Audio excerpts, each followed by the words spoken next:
Movie का start 1962 में एक बहुत बड़ी शिप से होता है, जहां एक ऐसा हादसा होता है जो आपको हैरान कर देगा। शिप पर पार्टी चल रही होती है और सब एंजॉय कर रहे होते हैं कि तभी अचानक हमें एक स्ट्रेंज सा हाथ देखने को मिलता है जो शिप के सिस्टम को डिस्टर्ब करता है और जिसकी वजह से एक वायर निकलती है और डांस फ्लोर पर मौजूद सब लोगों को चीरती हुई जाती है। सब लोगों की बॉडीज दो पार्ट में डिवाइड हो जाती हैं, मगर एक छोटी बच्ची केटी छोटी हाइट होने की वजह से बच जाती है। ये हॉरिफाइंग सिनेरियो देखते हुए वो जोर से शाउट करती है। सीन्स प्रेजेंट पर शिफ्ट होते हैं जहाँ एक सेल्विश क्रू एक शिप को रेस्क्यू करके शोर पर लाते हैं, जिसके बाद वो एक क्लब में बैठे अपनी विक्ट्री सेलिब्रेट कर रहे होते हैं। वहाँ उन्हें जैक फेरीमैन एक वेदर सर्विस पायलट मिलता है। जैक उन्हें एक शिप एंटोनिया ग्रेजा का बताता है जो सदियों पहले गायब हो गई थी। साथ ही वो बताता है कि ये शिप गोल्ड से लोडेड थी और रूमर्स के मुताबिक ये बेरिंग सी में है। सेल्विश क्रू शिप को रेस्क्यू करने का डिसाइड करता है, जिसके लिए वो नेक्स्ट डे जैक के साथ जाते हैं। डेस्टिनेशन पर पहुंचने पर उन्हें कोई शिप नहीं मिलती, जिस पर वो काफी हैरान होते हैं कि अचानक उसकी बोट एक बहुत ही जायंट शिप से टकराती है। लकीली किसी को कोई इंजरी नहीं होती। जैक और ग्रीड के अलावा बाकी सब उस शिप की तरफ बढ़ते हैं। शिप के अंदर जाने पर उनके साथ अजीब चीजें होना शुरू हो जाती हैं। उन्हें एक साउंड सुनाई देती है और वो उसे फॉलो करते एक क्लॉक तक पहुंचते हैं, जिसका पेंडुलम आवाज कर रहा होता है। अचानक वो हिलना बंद कर देता है और जब मुंडर उसे टच करने लगता है तो क्लॉक में से आवाज आ जाती है और वो बहुत बुरी तरह डर जाता है। जब वो लोग आगे बढ़ते हैं तो क्लॉक के साथ पड़ी टेबल पर स्क्रैबल खुद ही सेट होती है और उस पे वेलकम लिखा होता है, जो कि काफी वियर्ड और सस्पिशियस होता है। आगे बढ़ने पर अचानक मंडर के नीचे से फ्लोर टूट जाता है और वो गिरने ही लगता है कि उसे मॉर्निन पकड़ लेती है। जब वो उसे ऊपर पुल करने की कोशिश कर रही होती है तो उसे सामने केटी नजर आती है। जब वो दोबारा देखती है तो केटी गायब होती है। खैर बाकी सब मिलकर उन दोनों को ऊपर पुल कर लेते हैं, मगर ये सब मॉर्निन के लिए काफी शॉकिंग होता है। कोड को सर्च करते हुए डॉज को एक डिजिटल वॉच मिलती है। हैरानी की बात ये है कि 1962 में तो डिजिटल वॉचेस होती ही नहीं थी। मर्फी इस चीज को ये कंक्लूजन देके कवर कर देता है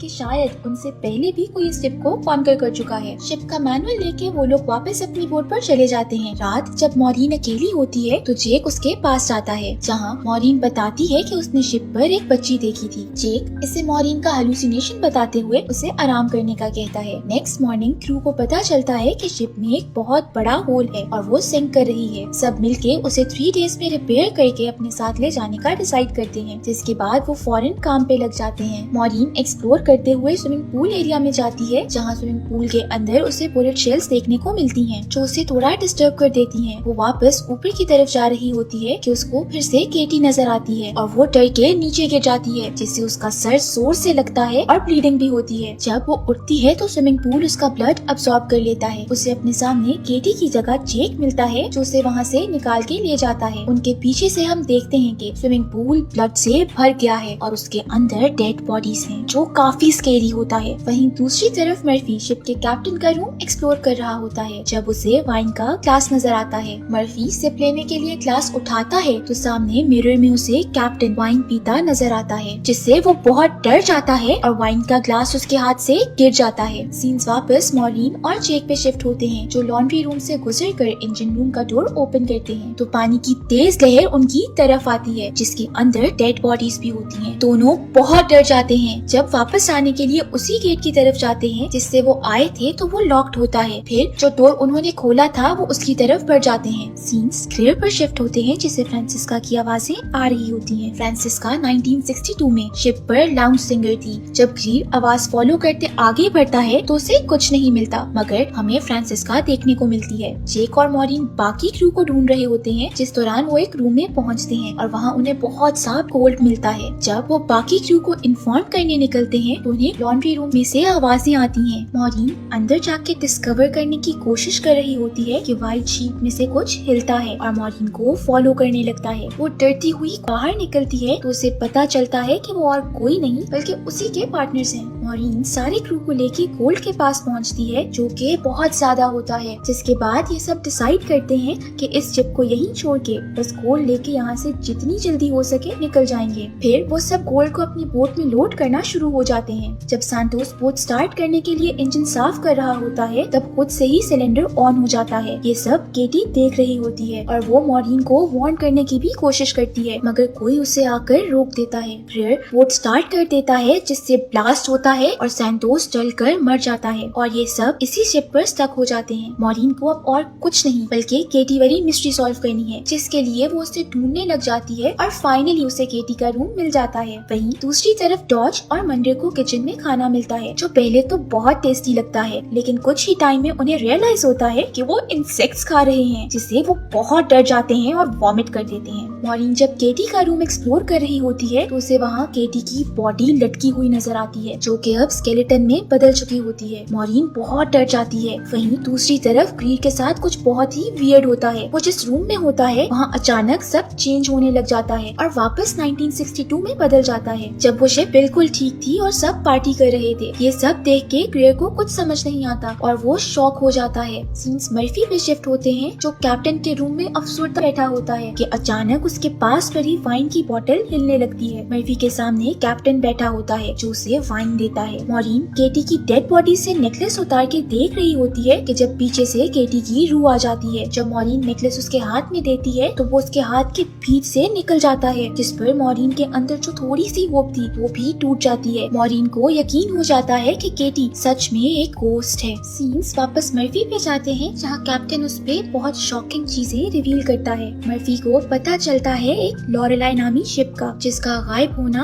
आज तक एक मिस्ट्री है। उस शिप को एंटोनियो गाजा ने रेस्क्यू किया था और वो सारा गोल्ड भी लॉरेलाई शिप का था। जिस दिन एंटोनियो गाजा ने लॉरेलाई को रेस्क्यू किया था, उसके ठीक 2 दिन बाद एंटोनियो गाजा डिसअपीयर हो गई। कैप्टन मर्फी को एक पिक्चर दिखाता है, जिसको देख के मर्फी का रंग उड़ जाता है। अब वो पिक्चर किसकी है ये हमें आगे पता चलेगा। केटी मॉरीन को बताती है कि वो और इस शिप पर मौजूद बाकी लोगों की सोल्स यहाँ हॉस्टेज हैं और जो ये सब कर रहा है, जब तक वो अपना कोटा पूरा नहीं कर लेता कोई भी यहाँ से नहीं निकल सकता। इससे पहले कि केटी आगे कुछ बताती, रूम की वॉल्स पे कुछ आना शुरू हो जाता है और केटी बहुत डर जाती है। वो मॉरीन को वार्न करती है कि जितनी जल्दी हो सके वो शिप छोड़कर चली जाए और वो अभी भी ऐसा कर सकती है। उतनी देर में केटी गायब हो जाती है और उन्हें बस उसकी स्क्रीमिंग सुनने को मिलती है। मर्फी, जो कि अब सब जान चुका है, मॉरीन को ढूंढ रहा होता है ताकि वो शिप से जल्द अज जल्द निकल सके, मगर उसे अपने सामने सांतोस की जली हुई बॉडी नजर आती है, जो उसे बहुत हॉन्ट करना शुरू कर देती है। दूसरी तरफ हम ग्रीड को देखते हैं, जिसे फ्रांसिस्का की रूह सेड्यूस करके अपने पीछे आने पर मजबूर करती है। जब वो ग्रीड को फुली अपने काबू में कर लेती है तो एक ऊंची जगह से नीचे फेंककर मार देती है। मॉरीन मर्फी को ढूंढते उसके पास पहुंचती है और मर्फी को मॉरीन भी सैंतोस ही लग रहा होता है, जिससे डर के वो मॉरीन पर हमला कर देता है। मर्फी मॉरीन को मारने की कोशिश करता है, मगर मॉरीन उसके पाँव पर नाइफ मार देती है। अब मर्फी जब उस पे हमला कर रहा होता है तो जेक पीछे से आकर मर्फी को जख्मी कर देता है और मॉरीन को बचा लेता है। वो अब मर्फी को एक्वेरियम में बंद कर देता है, क्योंकि वो फिर किसी पे हमला करके उसे जख्मी कर सकता है। चीजें इतनी सस्पिशियस हो जाती हैं कि जिसके बाद उन्हें बस इस बोट से निकलना होता है। मॉरीन बाकी सब के साथ शिप को फिक्स करने में लग जाती है। वो लोग शिप को रिपेयर कर देते हैं और मॉरीन ग्रेयर को ढूंढने निकलती है, जहाँ उसे वापस केटी मिलती है, जो उसे ग्रेयर की डेड बॉडी दिखाती है। केटी मॉरीन को अपने साथ पास्ट में ले जाती है, जहाँ मॉरीन पे सब राज खोलती है। मॉरीन दिखाती है कि शेफ्स गोल्ड की खातिर लोगों के खानों में पॉइजन मिला के खिला देते हैं, फिर वो खुद भी मर जाते हैं। बाकी लोग फायर से कट होके मर जाते हैं और कुछ को शिप के वर्कर्स फायरिंग करके मार देते हैं और केटी को उसके रूम में लटका के मार देते हैं। ये सब किस लिए? ऑब्वियसली गोल्ड के लिए है। जब वो गोल्ड तक पहुँचते हैं तो फ्रांसिस्का एक वर्कर को मैनिपुलेट करके बाकी सबको मरवा देती है और एंड पे उस वर्कर को खुद मार देती है, जिसके बाद एंट्री होती है विलन की, जो फ्रांसिस्का को भी एक हुक से लटका के मार देता है। जब मॉरीन को उसका फेस नजर आता है तो वो शॉक में आ जाती है। वो आदमी और कोई नहीं बल्कि जेक होता है, जो उन्हें इस शिप के पीछे लाया होता है। मगर वो ये सब कर क्यों रहा होता है? इस सब के फौरन बाद मॉरीन को मर्फी का ख्याल आता है, लेकिन जब वो वहाँ पहुँचती है तो मर्फी पहले ही एक्वेरियम में पानी जमा होने की वजह से मर चुका होता है और उसके हाथ में जेक की पिक्चर होती है, जो उसे कैप्टन ने दिखाई होती है। मॉरीन डॉज को जेक पे नजर रखने का कह के मंडर को ढूंढने चली जाती है। वहीं दूसरी तरफ कोई फोर्स मंडर को शिप की मशीन में खींचती है और वो भी पीसेस में बदल कर मर जाता है। पाइप्स में ब्लड आता है और ये देखकर मॉरीन को पता लग जाता है कि मंडर की भी डेथ हो गई है। सीन्स जेक और डॉज पे शिफ्ट होते हैं, जहाँ जेक के प्रोवोक करने पर डॉज को गुस्सा आ जाता है और वो शॉर्ट गन से उसे शूट कर देता है, जिसके बाद वो जेक को डेड समझ के वहाँ से निकल जाता है। वहीं दूसरी तरफ मॉरीन शिप में बॉम्ब फिट कर देती है। डॉज उसके पास पहुँचता है और उसे वो ब्लास्ट करने से रोकता है, मगर मॉरीन अब कुछ सुनने के मूड में नहीं होती। कोई रास्ता नजर ना आने पर अचानक डॉज फेस चेंज करता है और हम पे रिवील होता है कि वो जेक है। जेक उसे कहता है कि मैं तुम्हारी तरह एक साल्वेजर हूँ, तुम बोट इस्तेमाल करती हो और मैं सोल। यही मेरी जॉब है जो मुझे एक लाइफ टाइम सिन के बदले मिली है। अगर ये बोट डिस्ट्रॉय हो गई तो मेरी मैनेजमेंट खुश नहीं होगी, इसीलिए वो उसे शिप ब्लास्ट करने से रोक रहा होता है। मॉरीन के ना सुनने पर जेक उस पे हमला कर देता है। मॉरीन एरो पकड़ के जेक की लेग में मारती है और फिर वही एरो से बॉम्ब के रिमोट पे निशाना लगा के बोट से छलांग लगा देती है। सारी बोट ब्लास्ट होके डिस्ट्रॉय हो जाती है। मॉरीन को बाहर का रास्ता नहीं मिल रहा होता, तभी केटी आकर उसकी मदद करती है और उसे बाहर का रास्ता दिखाती है। बाहर निकलकर मॉरीन देखती है कि सब सोल्स फ्री हो गई हैं और अपनी नेक्स्ट लाइफ के लिए जा रही हैं। मॉरीन एक बॉक्स की मदद से फ्लोट करती रहती है और कुछ आगे जाने पर एक रेस्क्यू टीम उसे बचा लेती है। लास्ट सीन्स में हम देखते हैं कि मॉरीन को एम्बुलेंस में शिफ्ट करते हैं तो वो देखती है कि जेक जिंदा है और वो कोल्ड को एक और शिप में शिफ्ट कर रहा है, जिसके बाद मॉरीन डरी हुई हालत में जोर से शाउट करती है और मूवी एंड हो जाती है।